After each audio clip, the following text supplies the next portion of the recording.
ذکر حق کے نور سے روشن ہے اس کی صبح و شام، اس کے ہر گوشے میں گونجے حق تعالی کا کلام۔ یہ ادارہ مجلس تعلیم القرآن جس کا نام۔ اعوذ باللہ من الشیطان الرجیم، بسم اللہ الرحمن الرحیم۔ وَإِذَا طَلَّقْتُمُ النِّسَاءَ فَبَلَغْنَ أَجَلَهُنَّ فَلَا تَعْضُلُوهُنَّ أَن يَنكِحْنَ أَزْوَاجَهُنَّ إِذَا تَرَاضَوْا بَيْنَهُم بِالْمَعْرُوفِ ذَلِكَ يُوعَظُ بِهِ مَن كَانَ مِنكُمْ يُؤْمِنُ بِاللَّهِ وَالْيَوْمِ الْآخِرِ ذَلِكُمْ أَزْكَىٰ لَكُمْ وَأَطْهَرُ وَاللَّهُ يَعْلَمُ وَأَنتُمْ لَا تَعْلَمُونَ۔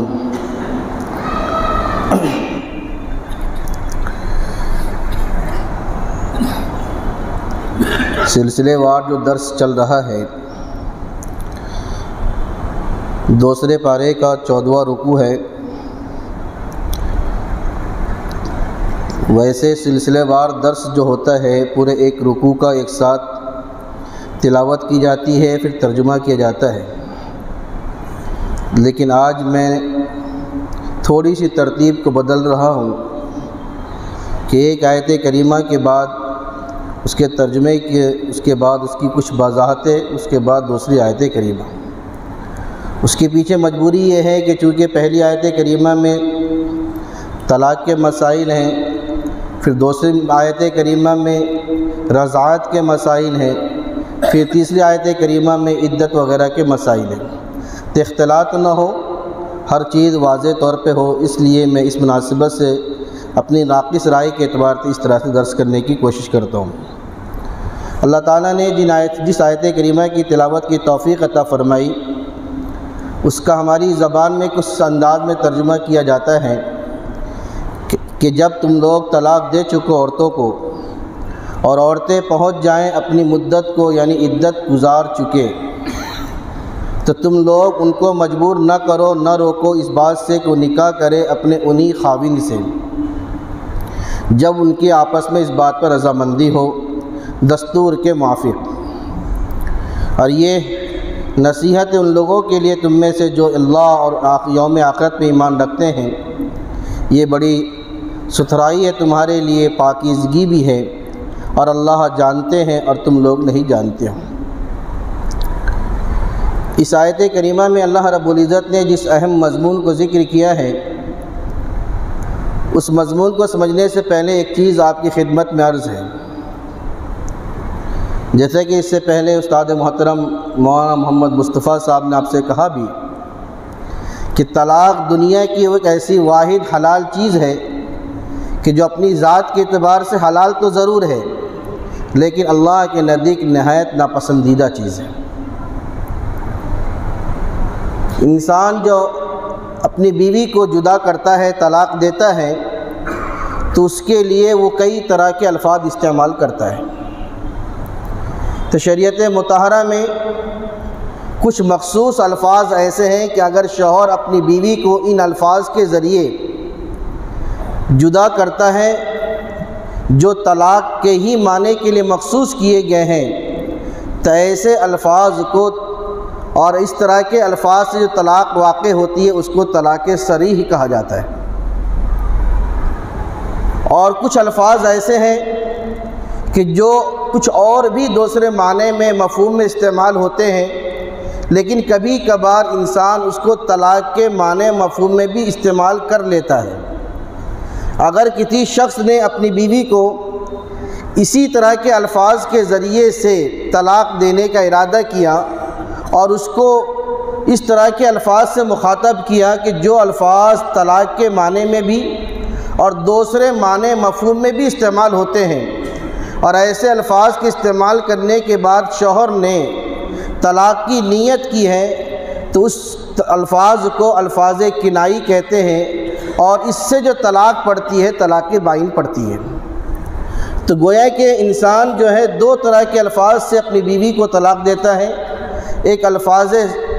صریح کے ذریعے اور ایک الفاظ کنائی کے ذریعے۔ طلاق دینے کے بعد جو عورت کے اوپر طلاق پڑتی ہے وہ 3 طرح کی طلاق پڑتی ہے۔ ایک طلاق ہوتی ہے طلاق رجعی، دوسری طلاق ہوتی ہے طلاق بائن، اور تیسری طلاق ہوتی ہے طلاق مغلظہ۔ طلاق رجعی تو اس طلاق کو کہتے ہیں کہ جب خاوند نے صریح الفاظ کے ذریعے سے اپنے خاتون کو طلاق دی ہو، 1 یا 2، تو وہ طلاق رجعی پڑتی ہے۔ اس کا حکم شریعت کے اندر یہ ہے کہ شوہر کو اپنی بیوی سے عدت کے اندر رجوع کرنے کا اختیار رہتا ہے۔ اگر شوہر اپنی بیوی سے رجوع کرنا چاہے عدت کے اندر میں تو نکاح وغیرہ کی ضرورت نہیں پیش آتی ہے، بلا نکاح کے وہ رجوع کر سکتا ہے۔ لیکن اگر یہی شوہر عدت کے اندر میں اگر اپنی بیوی سے رجوع نہیں کرتا ہے اور عدت کی تکمیل ہو جاتی ہے، اب اگر عدت کے بعد میں رجوع کرنا چاہتا ہے تب اس کو بھی نکاح جدید کرنا پڑے گا۔ اور ایک طلاق وہ پڑتی ہے عورت کو جس کو ہم طلاق بائن کہتے ہیں، جو عام طور پہ الفاظ کنائی کے ذریعے پڑتی ہے اور الفاظ صریح سے بھی پڑتی ہے، لیکن جب دینے والا شوہر یہ کہہ دے کہ میں تمہیں طلاق بائن دے رہا ہوں، تو اس کا حکم یہ ہے کہ پھر شوہر اگر اپنی بیوی سے رجوع کرنا چاہتا ہے، چاہے عدت کے اندر میں کرے یا عدت کے بعد میں کرے، تو اس کے لیے نکاح ثانی کی ضرورت پڑتی ہے، بغیر نکاح کے رجوع نہیں کر سکتا۔ لیکن اگر کسی شخص نے اپنی بیوی کو طلاق دیا اور طلاق مغلظہ، جس کو ہماری زبان میں کہتے 3 طلاق، تو اس صورت میں جو عورت پہ طلاق پڑتی ہے اس طلاق کا نام طلاق مغلظہ ہے۔ اب اگر اس کے بعد شوہر اپنی بیوی سے دوبارہ رجوع کرنا چاہے تو اس کے لیے رجوع کی کوئی گنجائش باقی نہیں رہتی، سوائے ایک شکل و صورت کے کہ جس کو حلالہ کہتے ہیں، کہ حلالہ کے بعد ہی۔ الغرض اللہ رب العزت نے اس آیت کریمہ میں جو مسئلہ بیان کیا ہے وہ مسئلہ جو ہے طلاق رجعی کی عدت گزرنے کے بعد یا شوہر نے اپنی بیوی کو طلاق بائن دی ہو اس کے متعلق یہ مسئلہ ہے۔ مسئلہ یہ ہے اس آیت کریمہ میں کہ اللہ پاک فرماتے ہیں کہ اگر کسی خاوند نے، کسی شخص نے اپنی بیوی کو چاہے طلاق رجعی دیا ہو اور اس نے عدت گزر گئی اور ابھی تک اس نے کیا رجوع نہیں کیا، یا اسی طریقے سے ایک شخص نے اپنی بیوی کو طلاق بائن دیا اور اس کے دل میں اب خیال آتا ہے، چاہے عدت کے اندر یا عدت کے باہر، کہ مجھے اپنی بیوی سے دوبارہ رجوع کر لینا چاہیے، وہ نکاح کا خواہش مند ہے اور اس کی بیوی بھی چاہتی ہے جس کو طلاق دی گئی تھی کہ میں دوسرے سے نکاح کروں گی، نہ معلوم وہ کیسا ہوگا، کس مزاج کا ہوگا، اور یہ تو میرے لیے آشنا ہے، میں ان کے مزاج سے واقف ہوں، میرے لیے بہتر یہی ہے کہ میں ان سے نکاح کر لوں۔ تو اسی کے متعلق قرآن کریم کی آیت کریمہ میں مسئلہ بتایا گیا ہے۔ اصل میں یہ آیت کریمہ ایک خاص واقعے کے پیش آنے کے بعد میں نازل ہوئی تھی۔ 2 صحابی ہیں، ایک صحابی کا نام ہے حضرت معقل بن یسار رضی اللہ تعالیٰ عنہ، اور دوسرے صحابی حضرت جابر بن عبداللہ۔ ان دونوں حضرات کے ساتھ میں ان کی زندگی میں، ان کے گھر میں ایک واقعہ پیش آیا تھا کہ تقریباً دونوں حضرات کا واقعہ ایک ہی جیسا ہے کہ ان دونوں حضرات نے اپنی بہن کا نکاح کسی شخص سے کر دیا تھا، حضرت معقل بن نے بھی اور حضرت جابر نے بھی، اور ان کی بہن اپنے خاوند کے ساتھ بڑے اچھی زندگی گزار رہی تھی۔ زندگی میں کوئی ایسا موڑ آیا، کوئی ایسا وقت آیا کہ جس کی بنا پہ ان کے خاوند نے ان کی بہنوں کو کیا کیا، طلاق دے دی، اور طلاق رجعی تھی۔ اتفاق یہ ہے کہ ان کے بہنوئیوں نے اپنی بیویوں کو عدت کے اندر میں رجوع بھی نہیں کیا اور وہ عدت گزر گئی۔ جب عورت کی عدت گزر جاتی ہے تو پھر وہ عورت کو نکاح کے پیغامات مختلف جگہوں سے آنا شروع ہو جاتے ہیں۔ تو کہتے ہیں کہ حضرت معقل بن یسار رضی اللہ تعالیٰ عنہ کی بہن کو دوسرے لوگوں کے نکاح کے پیغامات آ رہے تھے، اسی طریقے سے حضرت جابر بن عبداللہ رضی اللہ تعالیٰ عنہ کی بہن کو بھی دوسرے لوگوں کے نکاح کے پیغامات آ رہے تھے۔ تو انہی پیغام بھیجنے والوں میں ان کے پرانے خاوند بھی تھے کہ جنہوں نے ان کو طلاق دیا تھا۔ جب اس خاتون کے سامنے تذکرہ آیا کہ مجھے ان لوگوں کے نکاح کے لیے پیغام آئے ہیں، اور پیغام دینے والوں میں ان لوگوں کا بھی نام جب اس کے سامنے آیا کہ جو انہوں نے ان کو خود طلاق دی تھی، جو ان کے پرانے خاوند ہیں، اس خاتون کے دل میں خیال آیا کہ دوسروں سے بہتر تو یہی ہے کہ میں ان سے ہی نکاح کر لوں۔ لیکن یہ بات اپنے بھائیوں سے نہیں کہہ پا رہی تھی، معاشرے کا ایسا دباؤ تھا، ایسا ڈر تھا۔ اللہ کی قدرت مصلحت یہ کہ یہ خود جن لوگوں نے ان عورتوں کو طلاق دیا تھا، انہوں نے خود ان کے بھائیوں سے جا کے ملاقات کی۔ حضرت معقل ابن یسار کے بہنوئی حضرت معقل سے جا کے ملتے ہیں، حضرت جابر بن عبداللہ کے بہنوئی حضرت جابر سے جا کے ملتے ہیں، اور حضرت جابر اور حضرت معقل سے جا کے یہ حضرات کہتے ہیں کہ ہم اپنی غلطیوں کو سدھار کر اب آپ کی بہن سے دوبارہ نکاح کے متمنی و خواہش مند ہیں۔ روایت میں آتا ہے کہ حضرت معقل ابن یسار تو بہت غصے میں آ گئے، اور انہوں نے کہا کہ میں نے تو تمہاری عزت احترام کا یہ لحاظ کیا کہ میں نے جب تم نے مجھے پہلی مرتبہ نکاح کا پیغام بھیجا تھا تو میں نے اپنی بہن کا نکاح آپ سے کر دیا، لیکن آپ نے میری عزت کا صلہ یہ دیا کہ آپ نے میری بہن کو طلاق دے دی۔ خدا کی قسم میں تم سے میری اپنی بہن کا نکاح نہیں کروں گا۔ یہ بات حضرت معقل ابن یسار رضی اللہ تعالیٰ عنہ نے ان کو کہہ دی اور واپس کر دیا۔ لیکن آپ کو معلوم بھی ہے کہ جتنے بھی صحابہ، وہ تمام کے تمام صحابہ جو تھے اللہ اس کے رسول کے سچے عاشق ہوا کرتے تھے۔ وہ اپنی ہر چیز کو اللہ اور اس کے رسول کی رضا کو پانے حاصل کرنے کے لیے قربان کر دیا کرتے تھے، ان کو اپنی ان چیز کی فکر نہیں ہوتی تھی۔ کچھ دنوں کے بعد اللہ رب العزت نے قرآن کریم کی اس آیت کریمہ کو نازل کیا۔ جب یہ آیت کریمہ نازل ہوئی، اور نازل ہونے کے بعد جب نبی کریم علیہ السلام کے زبان مبارک سے ان صحابہ نے ان آیت کریمہ کی تلاوت سنی، تین حضرات کے کان کھڑے ہو گئے، اور ان کو فوراً اپنی غلطی کا احساس ہوا کہ میری بہن اپنے پرانے خاوند سے نکاح کو راضی ہے اور میں نے اس کو نکاح سے روک دیا ہے، میرا عمل اللہ کو پسند نہیں ہے، اور اللہ رب العزت کی نظر میں میری یہ حرکت گویا کہ بری حرکت ہے، مجھے اپنی حرکت پہ ندامت ہوتی ہے۔ فوراً حضرت معقل ابن یسار رضی اللہ تعالیٰ عنہ اپنے بہنوئی کے پاس گئے جنہوں نے ان کو طلاق دیا تھا، ان کی بہن کو، ان سے جا کے معافی مانگی اور ان سے جا کے اپنی بہن کا نکاح کر دیا، اور اپنی جو قسم کھائی تھی انہوں نے اپنی قسم کا کفارہ بھی دیا۔ اس آیت کریمہ میں اسی مضمون کو ذکر کیا گیا ہے کہ جب تم کوئی بھی مرد اپنی بیوی کو طلاق دے، طلاق رجعی عدت گزر جائے، یا طلاق بائن، اور اس کے بعد میں پھر یہی خاوند اپنی بیوی سے نکاح کرنے کا متمنی ہو، اور اس خاتون کو اور بھی لوگوں کے پیغامات کے ساتھ ساتھ یہ ان کے سابقہ شوہر کے بھی جب نکاح کے پیغام آئے، اور ادھر شوہر بھی راضی ہے نکاح کرنے کو، اور ادھر یہ متعلقہ خاتون بھی راضی ہے نکاح کرنے کو، تو کہتے ہیں کہ گھر کے ولیوں کو، سرپرستوں کو، والدین کو، رشتہ داروں کو یہ حق نہیں ہے کہ ان کو روکے فَلَا تَعْزُلُوهُنَّ أَن يَنكِحْنَ أَزْوَاجَهُنَّ۔ قرآن کہتا ہے کہ ہرگز اے ولیوں، اے سرپرستوں، تم نہ روکو ان خواتین کو اس بات سے، اس عمل سے کہ وہ انہی شوہر سے کیا کرے، نکاح کرے۔ اس کے بعد اللہ رب العزت نے یہ بات بھی ارشاد فرمائی کہ یہ جو چیز ہے، یعنی اللہ یہ کہہ رہے ہیں کہ ولیوں کو چاہیے کہ اگر ان کی گھر کی بیٹیاں اپنے پرانے خاوند سے، سابقہ خاوند سے نکاح کرنے کو راضی ہیں تو کر دیں۔ کہتے ہیں یہ کوئی آسان کام نہیں ہے۔ بظاہر انسان کی معاشرے میں ایک طرح سے ناک کٹتی ہے، اور وہ اپنے آپ کو تھوڑا چھوٹا محسوس کرتا ہے، اور لوگ کہیں گے ارے یار اسی نے طلاق دیا تھا اس کی بہن کو، لے اس نے جا کے پھر اس سے نکاح کر دیا۔ تو کہتے ہیں کہ معاشرے کی عزت کو نہیں دیکھنا ہے۔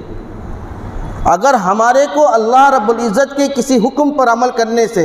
یا جناب رسول اللہ کی ایک سنت پہ عمل کرنے سے اللہ اس کے رسول کی خوشنودی حاصل ہو رہی ہو، چاہے میں دنیا کی نظر میں ذلیل ہو رہا ہوں تو ایسی ذلت مجھے مبارک ہے، اور اگر مجھے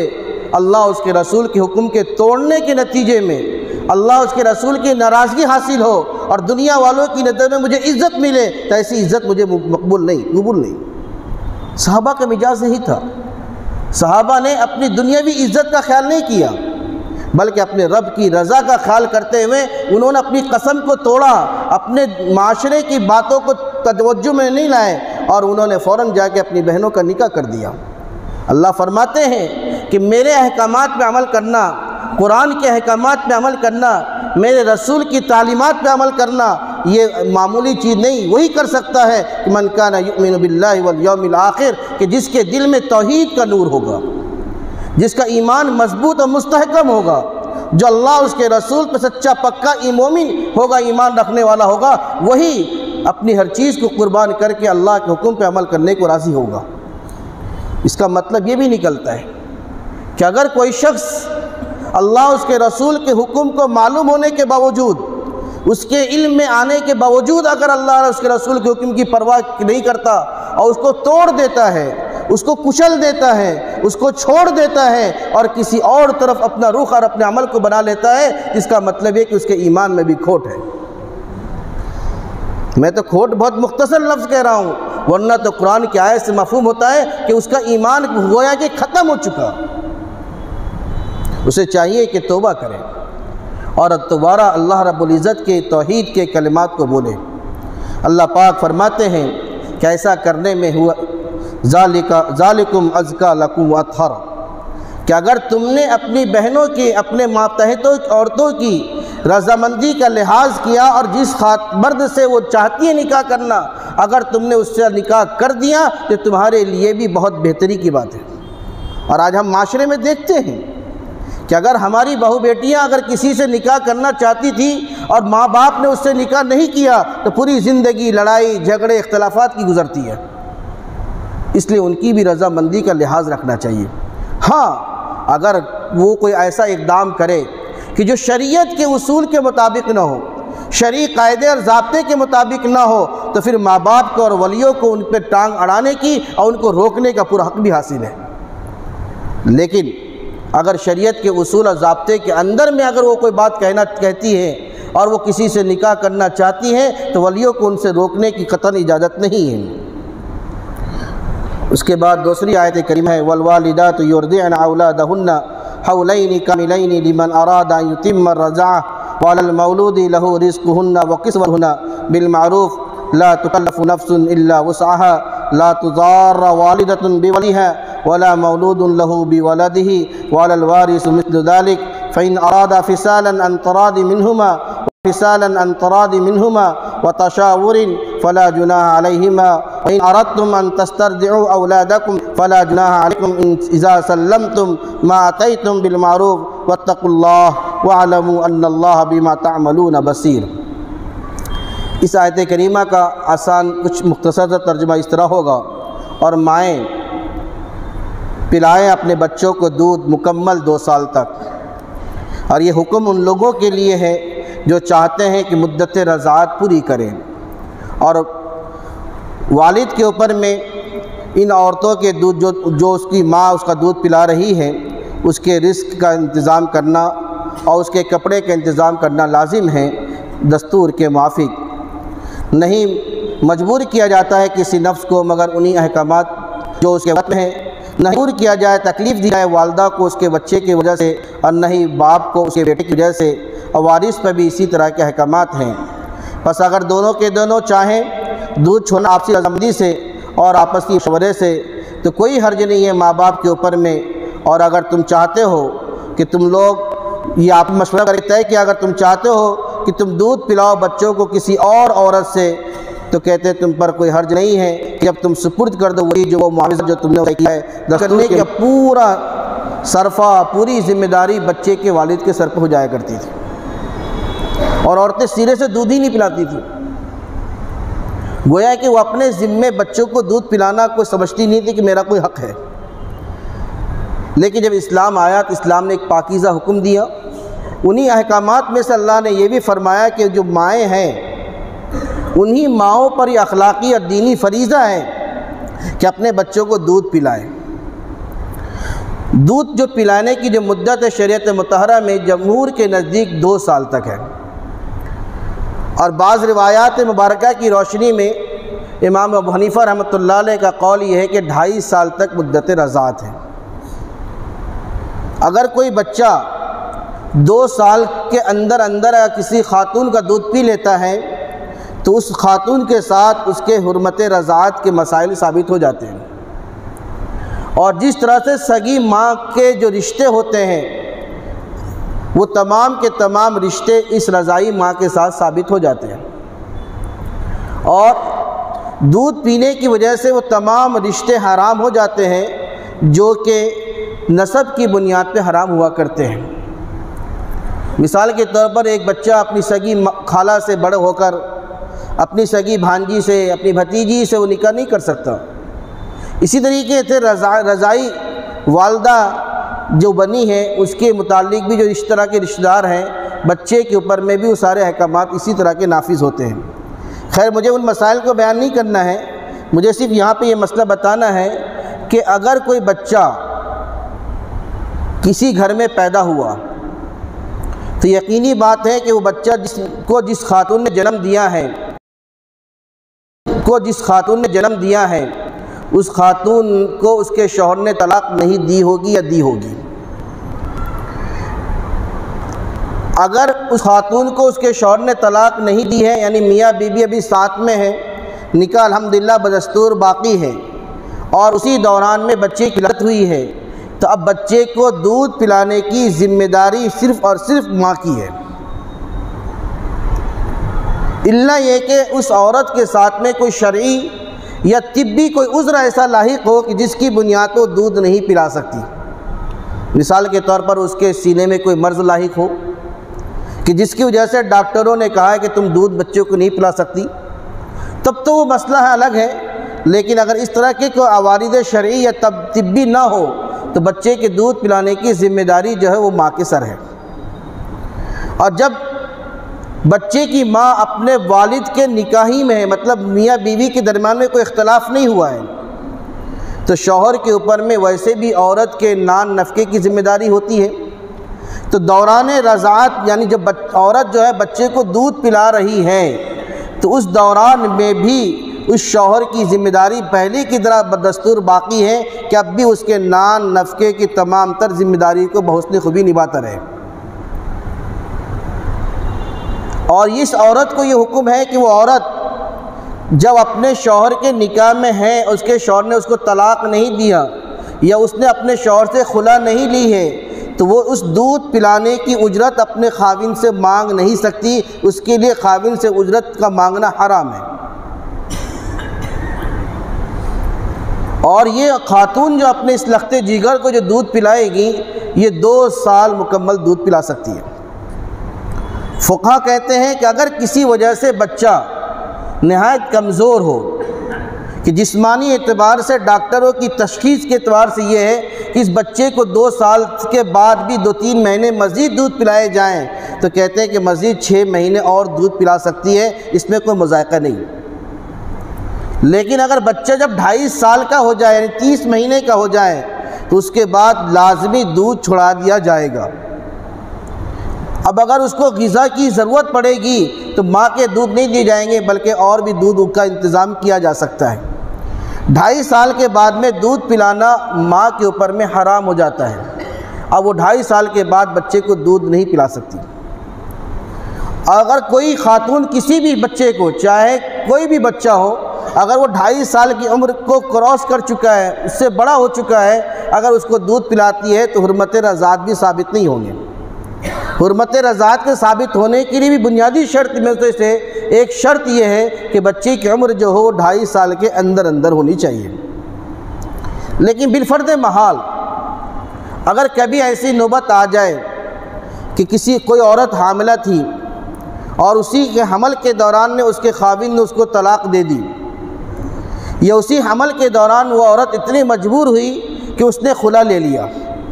اب اس کے بعد اس کو ولادت ہوئی، اور ولادت ہونے کے بعد اب اس بچے کو دودھ پلانے کا حق کس کو حاصل ہے؟ تو شریعت مطہرہ کی نظر میں سب سے پہلا حق جو ہے وہ اس کی ماں ہی کو ہے۔ اگر اس بچے کو دودھ پلانے کے لیے اس کی ماں خود راضی ہے اور وہ کہتی ہے کہ نہیں، میں اپنے لخت جگر کو میں خود دودھ پلاؤں گی، تو کہتے ہیں کہ شوہر اس کو مجبور نہیں کرے گا کہ نہیں تم نہیں پلا سکتی ہو، مجھے کسی اور سے دودھ پلوانا ہے، ایسا نہیں کہہ سکتا۔ کیوں؟ اس لیے کہ اس کا اخلاقی فرض ہے۔ اور جب وہ عورت جس کو حالت اس میں حمل کے دوران میں اس کو طلاق دی تھی یا دے دی، اس کی عدت جب وضع حمل کے بعد پوری ہو جاتی ہے، اب جو وہ خاتون اپنے لخت جگر کو دودھ پلائے گی تو اس وقت وہ اپنے شوہر کی عدت سے باہر ہو چکی ہے۔ جب شوہر کی عدت سے باہر ہو چکی ہے تو شوہر کے اوپر میں اب اس خاتون کے نان نفقے کی ذمہ داری نہیں ہے۔ تو اب وہ خاتون اپنے بچے کو دودھ پلانے کی اگر اجرت اور معاوضہ طے کرنا چاہتی ہے تو طے کر سکتی ہے، اور اس کے جبکہ اس کی خاتون جو ہے، اس کی بیوی جو ہے، اتنی زیادہ رقم کا مطالبہ نہ کرے کہ اس سے کم رقم کے اوپر میں دوسری عورتیں دودھ پلانے کو کیا ہو جائے، راضی ہو جائے۔ اگر وہ بہت زیادہ ڈیمانڈ کر لے اور شوہر کہے کہ نہیں اس سے کم میں تو دوسری خاتون پلانے کو تیار ہے، اور بچے کے لیے اس کا دودھ بھی کوئی نقصان دہ نہیں ہے، تو پھر شوہر کی مرضی ہے، وہ چاہے تو اپنی اسی سابقہ بیوی سے دودھ پلائے، اور اگر چاہے تو کسی اور خاتون سے کیا کرے، دودھ پلا سکتا ہے۔ بہرحال اسی چیز کو قرآن کریم کے اندر میں اس انداز میں بیان کیا گیا ہے کہ بچے کو جو دودھ پلانے کا اصل میں حق ہے وہ ماں کے ساتھ، کیونکہ اس لیے آپ جانتے بھی ہیں کہ بچے کو صرف دودھ پلانا اصل مقصد نہیں ہوتا، بلکہ اسی دوران میں بچے کی کیئر کرنا بھی ہے، دیکھ بھال بھی ہے، اس کی پرورش کا نظم بھی ہے، اس پہ شفقت اور رحم کا بہت سے تقاضے مراحل آتے ہیں۔ تو جو ایک ماں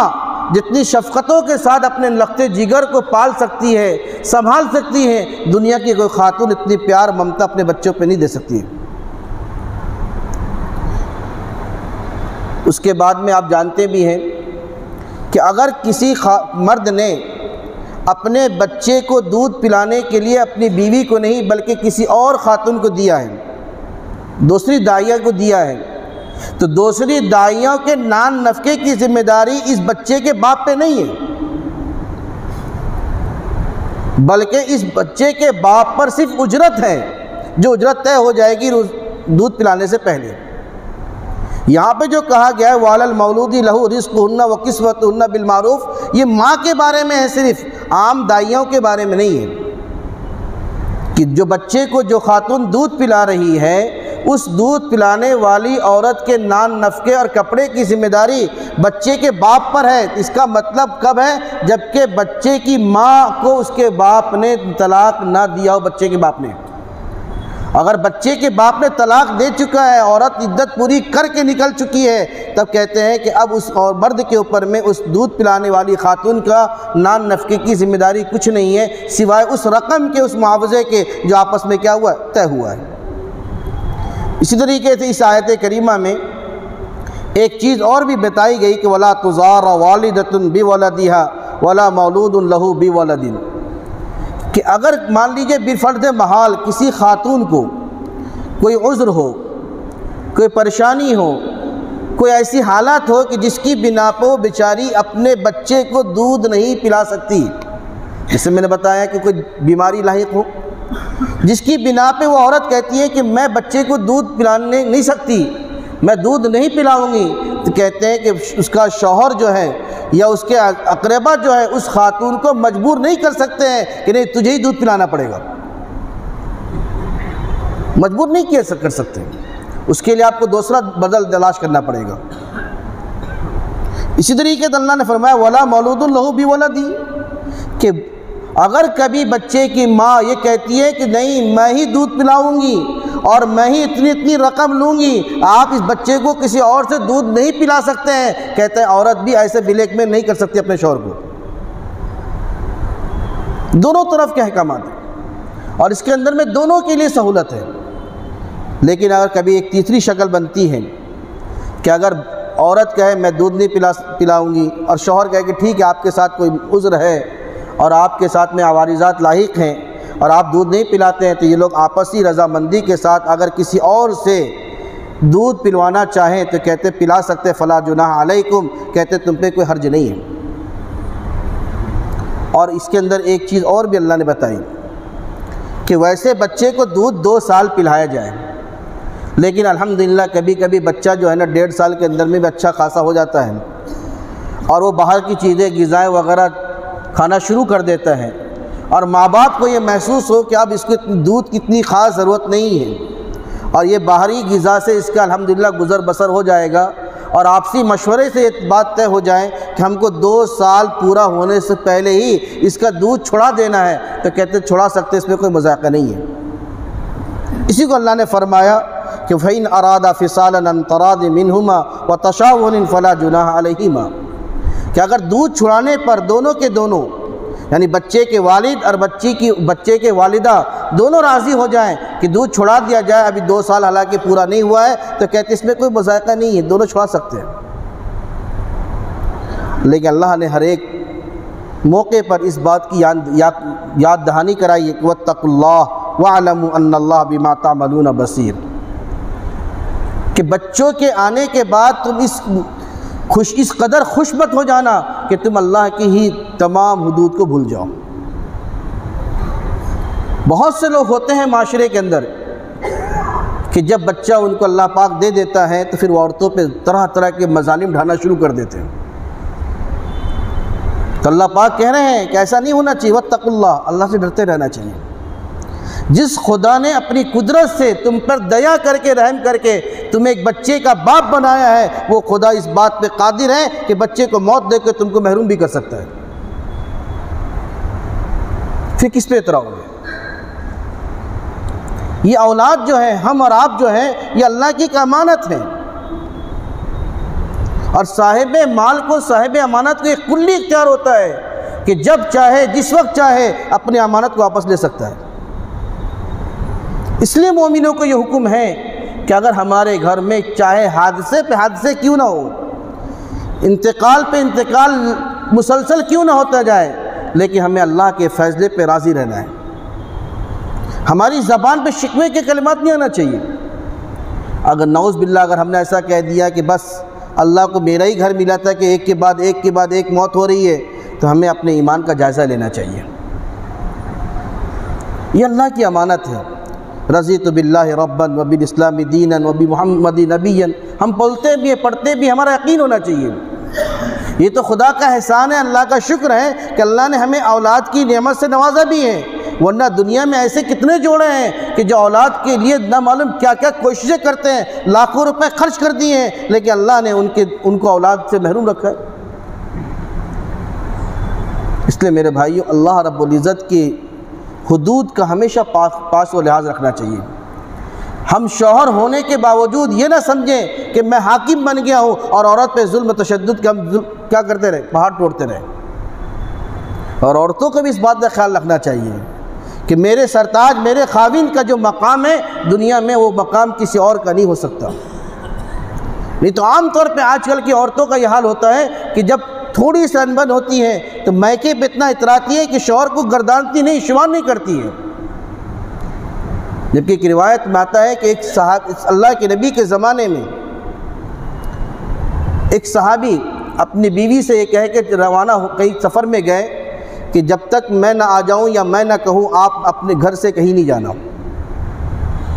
جب تک میں نہ آ جاؤں یا میں نہ آپ کو کہیں جانے کو کہوں، اس وقت تک آپ گھر سے باہر نہیں جانا۔ وہ سفر میں تھے، اسی دوران جو ہے نا اس خاتون کے والد کی طبیعت شدید خراب ہوئی، جیسے عام طور پہ ہوتا ہے، بلاوا آتا ہے۔ انہیں بھی خبر ملی، انہیں بھی کہا گیا کہ آپ کے والد آپ کو بہت یاد کر رہے ہیں، چلے جاؤ۔ دل تو بہت مچل رہا تھا کہ کیا نہ جاؤں، لیکن انہوں نے اللہ کے نبی علیہ الصلوۃ والسلام کے پاس خبر بھجوائی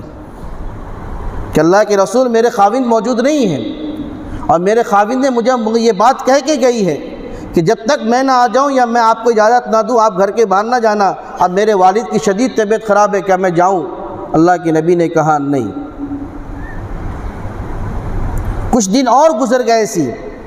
اچانک خبر آتی ہے کہ اس عورت کے والد کا انتقال ہو گیا۔ اب بتائیے کہ اس عورت کو جب خبر ملے تو اس کے دل پہ کیا گزر رہی ہوگی۔ وہ صحابیہ اللہ کی بندی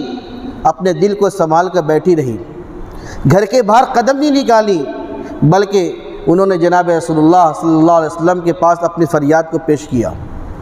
اور اللہ کے نبی سے کہا کہ اللہ کے رسول، میرے خاوند ابھی تک واپس نہیں آئے ہیں، اور ادھر میرے والد کے انتقال کی خبر بھی مجھے مل چکی ہے کہ اللہ کے رسول، میں اپنے والد کی دیدار کے لیے جا سکتی ہوں؟ جناب رسول اللہ صلی اللہ علیہ وسلم نے فرمایا، ایسی عورت پہ فرشتے لعنت بھیجتے ہیں جو اور شوہر کی رضا کے بغیر اپنے گھر کے باہر قدم نکالتی ہے۔ نبی اکرم صلی اللہ علیہ وسلم کا یہ کہنا اس عورت کے لیے کافی تھا۔ وہ سمجھ گئی کہ میرے آقا نے مجھے جانے سے منع کر دیا۔ والد کا جنازہ ہو گیا، تجہیز و تکفین ہو گئی، لیکن وہ خاتون اپنے والد کو دیکھنے نہیں گئی۔ کچھ دنوں کے بعد ان کے والد ان کے خاوند واپس آتے ہیں، اور جب ان کے خاوند کو ایسا پتہ چلا تو پھر جو عالم ہوا ہوگا میاں بیوی کے رونے کا سب جانتے ہیں۔ وہ دونوں کے دونوں اللہ کے نبی علیہ الصلوۃ والسلام کے پاس تشریف لائے۔ اللہ کے نبی نے اس دونوں جوڑے کے اوپر میں یعنی عورت کے اوپر میں بھی، صحابیہ پہ بھی اور صحابی کے بھی دونوں کے کمر پہ ہاتھ پھیرا اور کہا کہ اللہ تمہیں نعم البدل عطا فرمائے۔ روایت میں آتا ہے کہ اللہ رب العزت نے ان کو اتنی نیک اور صالح اولاد عطا فرمائی کہ جو بچہ آگے چل کے مسجد نبوی کا امام بنا، اور دوسرا بچہ مسجد نبوی میں 31 سال تک حدیث مبارکہ کا درس دیتا رہا۔ لیکن آج ہم ہر موقع پر خوشی ہو تو حدود کو پار کر دیتے ہیں، ہم پہ ذرا سے حالات آئے ہم حدود کو پار کر دیتے ہیں۔ ہمیں اللہ کی حدود کو سے آگے نہیں بڑھنا چاہیے۔ اللہ نے بار بار یاد دہانی کروائی، واتقوا اللہ واعلموا، اللہ سے ڈرتے رہو اور جان لو، یہ بات کان کھول کے سن لو کہ اللہ رب العزت تمہاری ہر نقل و حرکت سے باخبر ہے۔ اس کے بعد اگلی آیت کریمہ جو ہے والذین یتوفون منکم ویذرون ازواجا یتربصن بانفسہن 4 اشہر وعشرا فإذا بلغن اجلہن فلا جناح علیکم فیما فعلن فی انفسہن بالمعروف واللہ بما تعملون خبیر، کہ وہ لوگ کہ جن کا انتقال ہو جائے تم میں سے اور چھوڑ جائیں اپنے پیچھے اپنی بیویوں کو، تو ان کی بیویاں یعنی بیوائیں روکے رکھے اپنے آپ کو نکاح کرنے سے 4 ماہ 10 دن تک، اور جب وہ ان کی عدت پوری ہو جائیں تب کوئی حرج نہیں ہے تمہارے اوپر میں اس میں کہ جو وہ کرے اپنے بارے میں معروف دستور طریقے کے مطابق، اور اللہ رب العزت باخبر ہے ان تمام نقل حرکت سے جو وہ تم کیا کرتے ہوں۔ اس کے اندر میں عدت وفات کا تذکرہ ہے۔ اللہ پاک فرماتے ہیں کہ اگر تم میں سے کسی بھی شخص کا انتقال ہو جائے اور اس کی بیوہ زندہ ہو، یعنی اس کی بیوی کے زندہ ہو، تو اس کی بیوی کے لیے حکم یہ ہے کہ وہ عدت کے طور پہ 4 ماہ 10 دن گزارے گی، اور یہ عدت کا گزارنا منکوحہ کے لیے لازم و ضروری فرض ہے، چاہے وہ منکوحہ بوڑھی ہو، جوان ہو، بالغہ ہو، نابالغہ ہو، مدخول بیاہ ہو یا غیر مدخول بیاہ ہو، یعنی اس کی رخصتی ابھی ہوئی ہو یا نہ ہوئی ہو، ہر صورت میں شوہر کے انتقال کے بعد میں اس نکاح والی خاتون کے اوپر میں عدت کا گزارنا لازم اور ضروری ہے۔ اس عدت کے اندر میں عورت کے لیے بہت ساری چیزیں ایسی ہیں کہ جو فی نفسی حلال ہوتی ہیں عام عورتوں کے لیے، لیکن دوران عدت متوفی عنہا زوجہا یعنی بیوہ وہ نقل و حرکت نہیں کر سکتی۔ جیسے مثال کے طور پر بہت مشہور و معروف کہ جو 4 ماہ 10 دن تک اسے اپنے گھر میں رہنا ہے، کسی شدید ترین ضرورت کے بغیر گھر کے باہر نہ جائے، تھوڑی بہت پرابلم آئے وہیں پر ہیں، اللہ یہ کہ آپ کا جانا نہایت ہی ضروری ہو جائے کہ جائے بغیر کام نہ چلتا ہو، تب تو آپ مجبوری ہے۔ وہ بھی علماء فرماتے کہ دن میں جائیں اور شام ہونے سے پہلے گھر واپس ہو جائے۔ اسی طریقے سے عدت کے دوران میں عورت کے لیے بناؤ سنگار کرنا، مہندی لگانا، سرمے کا استعمال کرنا، اسی طریقے سے رنگین کپڑے پہننا، یا ایسے ہر وہ عمل کو کرنا جس کی وجہ سے اس کا حسن ظاہر ہو، اور وہ کام جو ایک عام شوہر والی عورت کرتی ہے اپنے شوہر کو اپنی طرف مائل کرنے کے لیے، ایسی کوئی بھی نقل و حرکت جو ہے نا وہ عورت نہیں کرے گی جسے ہم بیوہ کہتے ہیں۔ اس کے لیے سب طرح کی کام کرنے ناجائز حرام ہے۔ یہاں تک کہ علماء نے لکھا ہے کہ وہ تیل بھی نہیں لگائے گی، لیکن چونکہ تیل ایک مجبوری ہو جاتی ہے کہ اگر مسلسل مہینے 2 مہینے تیل نہ لگائے تو بال کی حالت خراب ہو جاتی ہے، تو بطور کبھی کبھار گاہے بگاہے ہفتہ 10 دن 15 دن میں 1 مرتبہ لگا لے، علماء نے اس کی اجازت دی ہے، ورنہ مسلسل وہ روزانہ بال نہ جھاڑے گی، روزانہ سرما نہیں لگائے گی، اس طرح کے کام کرنے کی قطعاً گنجائش نہیں ہے۔ بہت سے لوگ یہ بھی سمجھتے ہیں کہ عورت عدت میں ہے تو اس سے پھر بات ہی نہیں کر سکتے۔ ایسا نہیں ہے کہ جو اس کے محرم ہیں، جن سے وہ پہلے بھی بات کر سکتی تھی، مل سکتی تھی، عدت کے دوران میں بھی وہ ان سے مل سکتی ہے، بات چیت کر سکتی ہے۔ ایسا نہیں ہے کہ جو محرم ہیں ان کے وہ ان سے بالکل بات ہی نہ کرے، بالکل تنہائی کے اندر گمسم رہے، ایسا بھی نہیں ہے۔ اگر وہ عورت جس کے خاوند کا انتقال ہو گیا ہے، اگر وہ عورت اس عمر کی ہے کہ اس سے دوسرے لوگ نکاح ثانی کر سکتے ہیں، یعنی ان کی طرف لوگوں کی طبیعت مائل ہوتی ہے، اگر وہ کسی کو پیغام بھیجے تو اس کا نکاح کیا جا سکتا ہے، قبول ہو سکتا ہے، تو اس کے لیے پھر حکم اسپیشل یہ ہے کہ ایسی عورتوں کو کوئی عدت کے دوران نکاح کا پیغام نہ بھیجے، جائز نہیں۔ اگر کسی شخص کو معلوم نہیں تھا کہ اس کی عدت ابھی پوری نہیں ہوئی اور اس نے نکاح کا پیغام بھیج دیا تو گھر کے لوگوں تک تو پیغام پہنچے گا۔ گھر والوں کی ذمہ داری بنتی ہے کہ اپنی اس بیوہ بیٹی کو اس نکاح کے پیغام کے بارے میں تذکرہ بھی نہ کرے، بالکل تذکرہ نہ کرے۔ ہاں، اس بیوہ کے اگر کوئی عزیز و قارب ہے، جیسے چچا کا لڑکا ہے، خالہ کا لڑکا ہے، ماموں کا لڑکا ہے، یا اور بھی جو عزیز و قارب رشتہ دار ہیں، اگر ان کے دل میں یہ خود تمنا ہے کہ یار اس کی جب عدت پوری ہو جائے گی نا میں خود نکاح کر لوں گا، تو کہتے ہیں اس کو اپنے دل میں چھپا کے رکھے رہے۔ کبھی اگر کسی وجہ سے آمنا سامنا ہو یا گھر میں جانا ہو، اس طرح کی بات نکلے تو کبھی صراحتاً اس کا تذکرہ نہیں کرنا کہ نہیں میں تو تم سے نکاح کرنے کو تیار ہوں، ایسا بالکل نہیں کہنا، یہ جائز نہیں ہے۔ بہت ہو گیا تو گھر کے اندر میں اس خاتون کے غیر موجودگی میں اگر آپ اشارتاً کنایتاً اپنی بڑی امی سے، چچی سے، مومانی سے، خالہ سے اشارتاً یہ بات کرنا چاہیں کہ کوئی ٹینشن کی بات نہیں ہے، باجی کا تو کچھ عدت کے پوری ہونے کے بعد تو نکاح ہو ہی جائے گا، اب مجھے بھی ضرورت ہے، میں بھی کہیں نکاح کے لیے تلاشی کر رہا ہوں، اس طرح کے اشارے وغیرہ کرنا چاہیں تو کر سکتا ہے، لیکن صراحتاً اس کے لیے اس کی گنجائش نہیں ہے کہ عورت کو عدت کے درمیان میں اس طرح کی کیا کرے، کام کریں۔ یہ حکم بھی شریعت مطہرہ کا بعد میں آیا ہے۔ پہلے ایسا تھا، اسلام کے بالکل ابتدائی دور میں، دور جاہلیت کی رسم چلے آ رہی تھی کہ جب کسی عورت کے خاوند کا انتقال ہو جاتا تھا تو عجیب تھا، دو طرح کا معاشرہ تھا۔ جو لوگ نصرانی مذہب کو ماننے والے ہوا کرتے تھے وہ تو ان کے یہاں ایسا تھا کہ عدت نام کی کوئی چیز ہی نہیں ہے، عدت نام کی کوئی چیز ہی نہیں ہے۔ اگر کسی خاتون کا شوہر کا انتقال آج ہوا، اگر کل ہو کے وہ خاتون نکاح کرنا چاہے تو کر سکتی تھی۔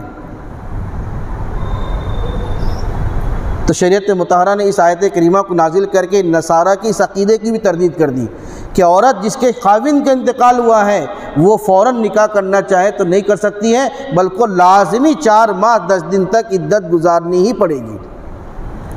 اور یہودوں کے ہاں اس کے اپوزٹ تھا۔ یہودیوں کے ہاں یہ تھا کہ جس خاتون کے شوہر کا انتقال ہو جائے، ایک قول کے مطابق تو وہ خاتون 21 سال تک نکاح نہیں کر سکتی تھی، 21 سال تک۔ اور انہی کی بعض کتابوں میں ملتا ہے کہ پوری زندگی پھر اس عورت کو نکاح کرنے کی اجازت ہی نہیں ہوتی تھی۔ تو شریعت نے اس کی بھی تردید کر دی کہ یہ بھی ایک طرح سے عورت پہ کیا ہے، ظلم زیادتی ہے کہ ایک عورت ابھی جوان ہے، مان لیجیے اس کے خاوند کا انتقال کسی حادثے میں ہو گیا ہے تو کیا بیچاری پوری زندگی کنواری رہے؟ اگر خدا نخواستہ اس نے اس دوران میں کوئی غلط کام کر لیا تو پھر گناہ کس کے سر پہ جائے گا؟ ان ولیوں پہ جائے گا جو ان کو نکاح نہیں کرنے دے رہے تھے۔ تو شریعت مطہرہ نے ایک بہت ہی پیارا بیچ کا راستہ نکالا کہ عورت جو بیوہ ہے وہ اگلے دن یا چند فوراً ہی نکاح کرنا چاہے نہیں کر سکتی ہے، اور بیوہ ایسا بھی نہیں کہ زندگی میں کبھی نکاح ہی نہیں کر سکتی ہے، بلکہ شریعت نے کہا کہ 4 ماہ 10 دن گزرنے تک تو نکاح نہیں کر سکتی ہے، لیکن اس کے بعد اگر نکاح کرنا چاہے تو کر سکتی ہے، اس کی بالکل کلی طور پہ اجازت ہے۔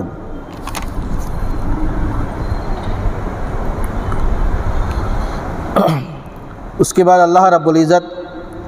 ارشاد فرماتے ہیں وَلَا جُنَاحَ عَلَيْكُمْ فِي مَا عَرَّضْتُمْ بِهِ مِنْ خِطْبَةِ النِّسَاءِ أَوْ أَكْنَنْتُمْ فِي أَنفُسِكُمْ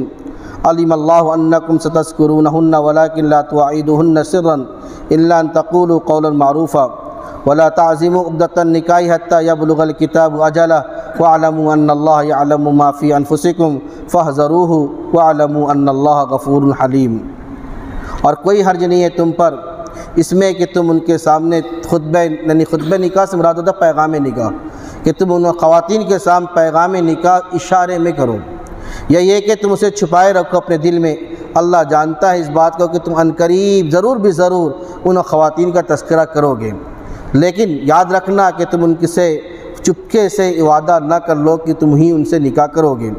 مگر یہ کہ تم کہو ان سے ایک معروف سی بات، اچھی سی بات، اور نہ ہی تم پختہ ارادہ کرو نکاح کے بارے میں یہاں تک کہ وہ عورت اپنی عدت کو پوری کر لے۔ جان لو کہ بے شک اللہ جانتے ہیں ان تمام چیزوں کو جو تمہارے نفس میں ہیں، اسی سے ڈرتے رہو، اور جان لو کہ بے شک اللہ کی ذات معاف کرنے والی بھی ہے اور بڑی بردبار بھی ہے۔ جیسا کہ میں نے ابھی بتایا بیوہ کے سلسلے میں، اگر کسی کی عزیز رشتہ دار خاتون بیوہ ہو گئی ہے تو ہمیں یہ حکم ہے کہ ہم اس کے سامنے جو ہے نا نکاح کے پیغام کا تذکرہ نہ کریں، لیکن اگر آپ اشارتاً کنایتاً گھر میں اپنے رشتہ داروں کے سامنے یہ کہتے ہیں کہ میں ان سے نکاح کرنے کو تیار ہوں، اگر اس کی عدت پوری ہو جاتی ہے تو پھر اس کی گنجائش بھی ہے، لیکن عورت کے سامنے براہ راست اس طرح کے تذکرے بالکل بھی نہ کریں۔ اسی طریقے سے حدیثوں میں آتا ہے اور علماء نے لکھا ہے کہ عورت جس کے خاوند کا انتقال ہوا ہے، اگر اس کے دل میں بھی کسی اور مرد سے نکاح کرنے کا خیال آ رہا ہے تو وہ بھی اس کو ظاہر نہ کرے اپنے گھر کے لوگوں کے سامنے۔ وہ یہ نہ کہے اپنی ماں سے کہ امی میری عدت پوری ہو جائے گی نا تو میرا نکاح فلاں سے کر دینا، ایسا وہ بھی نہ کہے۔ وہ بھی اپنے ان باتوں کو اور اپنے دل میں آنے والے خیالات کو چھپا کے رکھے۔ ہاں عدت پوری ہو جائے تب اس کو اختیار ہے کہ اگر وہ اپنی مرضی سے کسی اور سے نکاح کرنا چاہتی ہے تو اپنے ماں بھائی جس کے سامنے بھی ظاہر کرنا ہے کر سکتی ہے۔ اور جیسے شروع میں آیا تھا کہ اگر خاتون خود یہ کہیں کہ مجھے فلاں مرد سے نکاح کرنا ہے اور وہ اصول و ضابطے کے مطابق اسلامی قاعدے کے مطابق ہو تو ولیوں کو چاہیے کہ اس کا نکاح اس سے کر دیں، اس لیے کہ وہ عاقلہ ہے، بالغہ ہے، سیبہ ہے، اور اس کی رضامندی اس کی زندگی کے بارے میں اسے اختیار ہے۔ ہم اس کو مجبور نہیں کریں گے، اس لیے کہ آپ اگر کسی کو مجبور کرتے ہیں تو آپ اس کے نتائج کیا نکلتے ہیں؟ آپ ہماری دنیا بھی برباد ہوتی ہے اور آخرت بھی برباد ہوتی ہے۔ ایسے کتنے مسائل آئے دن پیش آتے ہیں کہ کوئی بیوہ ہو جاتی ہے یا کوئی مطلقہ ہوتی ہے، وہ کسی سے نکاح کرنا چاہتی ہیں لیکن گھر کے ولی اس سے نکاح کرنے کو راضی نہیں ہوتے، بولتے ہمارے خاندانی میٹر ہے، ہمارا فلاں میٹر ہے، فلاں میٹر ہے، ہم نہیں نکاح کرنے دیں گے۔ لیکن پھر وہ عورت جو ہے نا چھپکے سے کوئی ایسے اقدامات کر لیتی ہے جو ناجائز اور غیر شرعی ہوتے ہیں، تو بتاؤ پھر اس کا گناہ کس کے سر ہوگا؟ علماء نے لکھا ہے کہ جب ایک خاتون بد کرداری یا بد عملی کی بنیاد پہ جہنم میں جاتی ہے تو تنہا جہنم میں نہیں آتی ہو، بلکہ اپنے ساتھ کئی لوگوں کو سمیٹتے ہوئے جاتی ہے۔ بعد نے تو 5 لوگوں کو لکھا، بعد نے 4 لوگوں کو لکھا ہے۔ بہرحال جن لوگوں کو اپنے ساتھ جہنم میں لے جاتی ہیں ان میں سے اس کے ولی بھی داخل ہے، یعنی اس کا بڑا بھائی ہے تو بھائی، اگر اس کے والد زندہ ہے تو والد، اس کی ایون اگر اولاد بالغ تھی، اولاد کا بھی کام تھا کہ اپنی ماں کا انتظام نکاح کہیں اور کر دیتا۔ شریعت مطہرہ نے نکاح کے سلسلے میں بڑی آزادی دی ہے، اور شریعت کے جو اصول ہیں، ارشادات نبوی جو ہیں، وہ ہمیں بتاتے ہیں کہ نکاح نہایت ہی آسان اور بہترین عمل ہے۔ یہ تو ہماری نالائکی ہے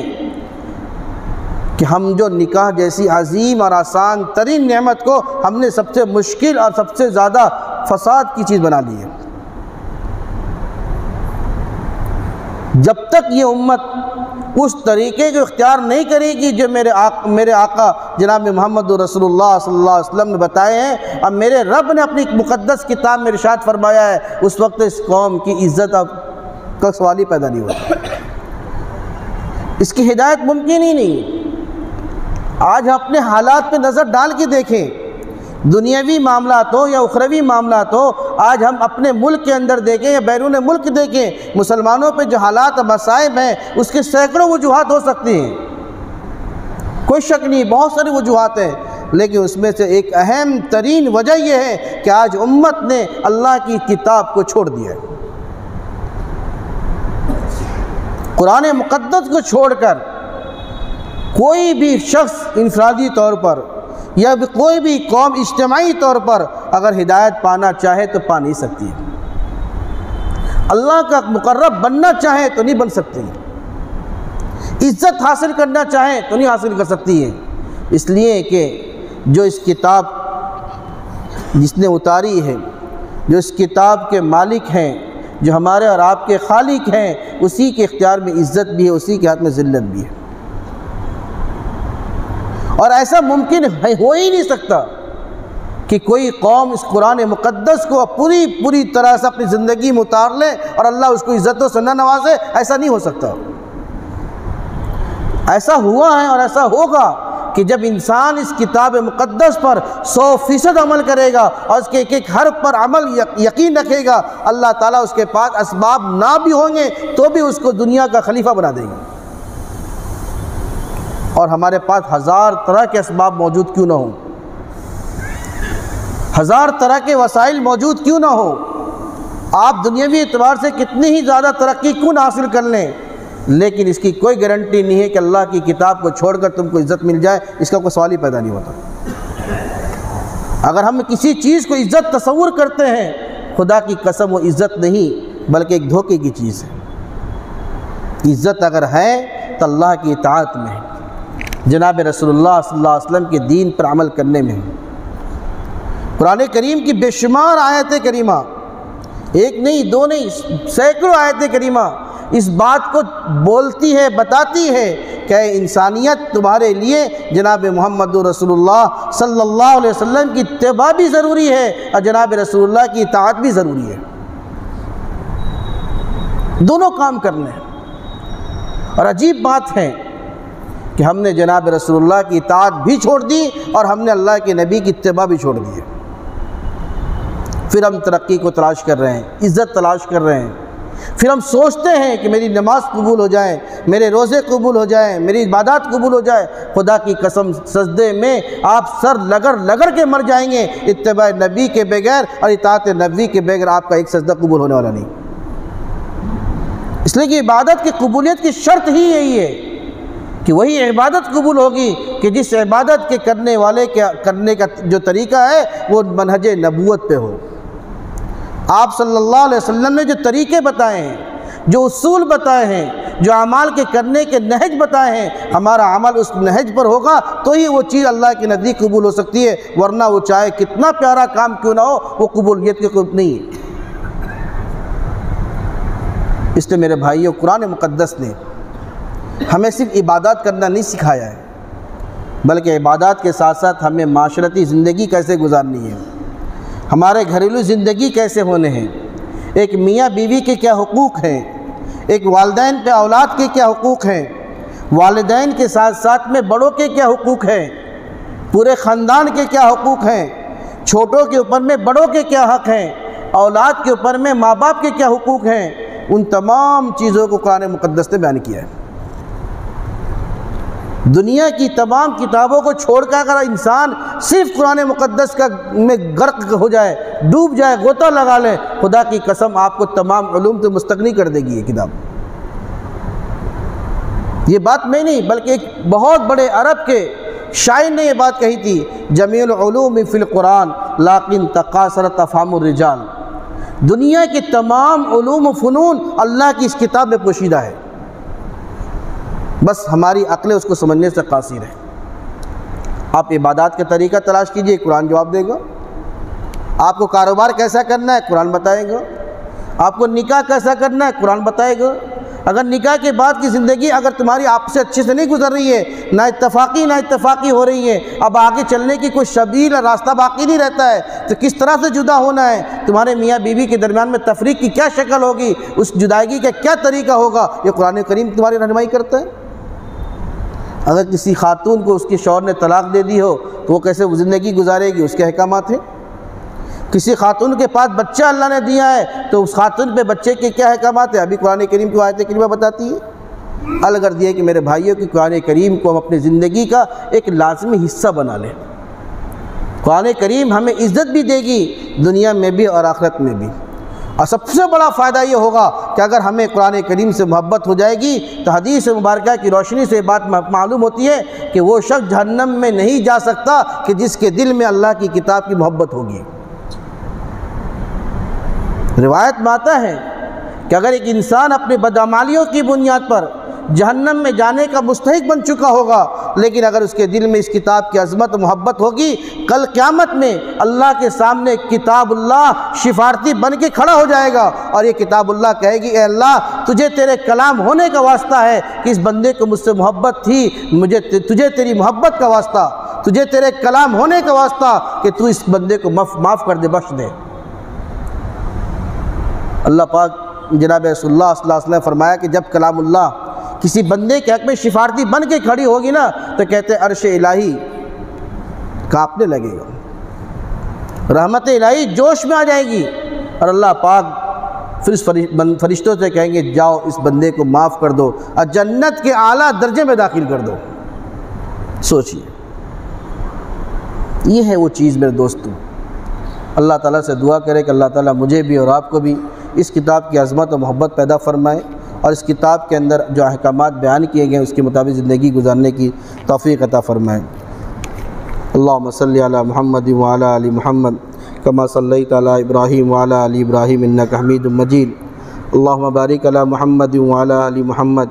کما بارکت علی ابراہیم وعلی آل ابراہیم انک حمید مجید۔ اللہم نور قلوبنا بالقرآن، اللہم زین اخلاقنا بالقرآن، اللہم طہر لسانا بالقرآن، اللہم طہر عیوننا بالقرآن، اللہم انزل علینا الرحمت بالقرآن، اللہم ثبت اقدامنا بالقرآن۔ یا اللہ ہمارے گناہوں کو خطاؤں کو معاف فرما، یا اللہ ہم پہ رحمتوں کی بارش نازل فرما، یا اللہ ہمیں بخش دے، ہماری مغفرت فرما، ہمارے خطاءات کو ہمارے سیئات کو درگزر فرما۔ اے اللہ قرآن مقدس کی برکت سے ہمارے قلوب کو روشن فرما،